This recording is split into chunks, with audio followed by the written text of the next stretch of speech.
বললেন যে আপনি একটা মুসলিম পরিবারের সঙ্গে থাকেন অনেক বছর ধরে, তারপর বললেন যে সব ধর্মে ভালো সব কথা থাকে, কিন্তু মুসলিমরা আমাকে ইসলাম গ্রহণ করতে বলে কেন? পয়েন্ট নাম্বার 1, অন্য যেসব ধর্ম আছে সেগুলো যা বলে তার বেশিরভাগ কথাই ভালো, তবে ইসলাম ভালো কথা বলার পাশাপাশি আপনাকে দেখাবে কিভাবে সেটা অর্জন করতে হয়। আমি উদাহরণও দিয়েছি, সব ধর্মই বলে চুরি করো না, ইসলাম একই কথা বলে, তবে ইসলাম দেখিয়ে দেয় কিভাবে সেই অবস্থানে যাবেন যেখানে কেউ চুরি করে না, জাকাত দেন, সাহায্য করেন, এরপর কেউ চুরি করলে তার হাত কেটে ফেলেন, তাহলে চুরি করা বন্ধ হয়ে যাবে, কোনো অপরাধ থাকবে না। এজন্যই আমি বলেছিলাম যে ইসলাম ভালো কথা বলার পাশাপাশি আপনাকে দেখিয়ে দেবে কিভাবে সেটা অর্জন করতে হয়।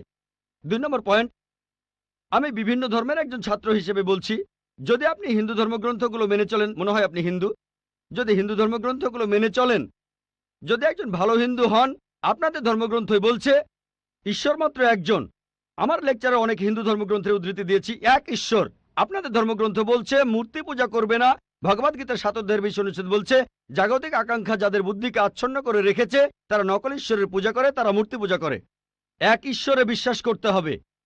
আজকে আমার লেকচারে বলেছিলাম বিশ্বাস করতে হবে অন্তিম ঋষিকে, কল্কি অবতার, যার বাবার নাম হবে বিষ্ণুইয়াস আব্দুল্লাহ, তার মায়ের নাম হবে সুমতি আমিনা।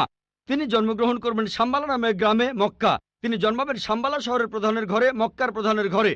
তিনি হবেন পুরো মানুষ জাতির পথপ্রদর্শক। তিনি আলোকপ্রাপ্ত হবেন রাতের বেলায় একটা গুহায়। তিনি উত্তর দিকে গিয়ে আবার ফিরে আসবেন। ঈশ্বর তাকে 8টা গুণ দেবেন। তিনি হবেন পৃথিবীর সব মানুষের পথপ্রদর্শক। তিনি একটা ঘোড়ায় চড়বেন, ডান হাতে থাকবে একটা তরবারি, 4 জন সহচর থাকবে তাকে বিভিন্ন সময় ফেরেশতাগণ সাহায্য করবেন।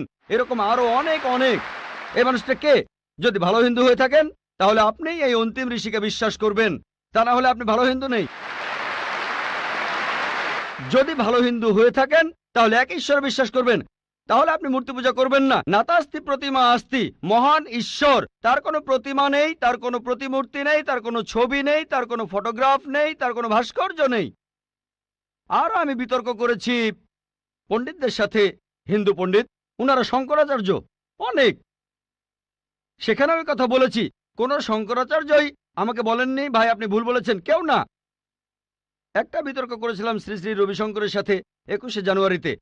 তিনি ইন্ডিয়ায় হিন্দুদের মাঝে খুবই জনপ্রিয় গুরু, আর্ট অব লিভিং। আমি তাকে বলেছিলাম আর্ট অব লিভিং এর শ্রেষ্ঠ বই হলো এই পবিত্র কোরআন। আমি তাকে মুসলিমদের এই আর্ট অব লিভিং এ আমন্ত্রণ জানিয়েছিলাম। আমরা সংখ্যায় এখন 130 কোটি, 130 কোটি মুসলিম। আমি তাকে আমন্ত্রণ জানিয়েছিলাম যদি তিনি ধর্মগ্রন্থগুলো মানেন, তিনি বেদের উপরে একজন বিশেষজ্ঞ, তাকে এটা মানতেই হবে। একইভাবে বোন, আপনাকে বুঝতে হবে অন্য সব ধর্মগ্রন্থগুলো হয়তো আল্লাহর বাণী আপনি বলছেন, সময় বদলানোর সাথে সাথে সেগুলোও কিন্তু বদলে গেছে। স্বামী বিবেকানন্দ বলেছেন বেদের 99%ই হারিয়ে গেছে, বাকি যে 1% আছে সেটা আমাদের কঠোরভাবে মানতে হবে। কঠোরভাবে মানে অন্তিম ঋষিকেও মানতে হবে। তাহলে কঠোরভাবে মানলে আপনি মোহাম্মদ সাল্লাল্লাহু আলাইহি ওয়াসাল্লামকেও মানবেন, আপনি কোরআনকেও মানবেন।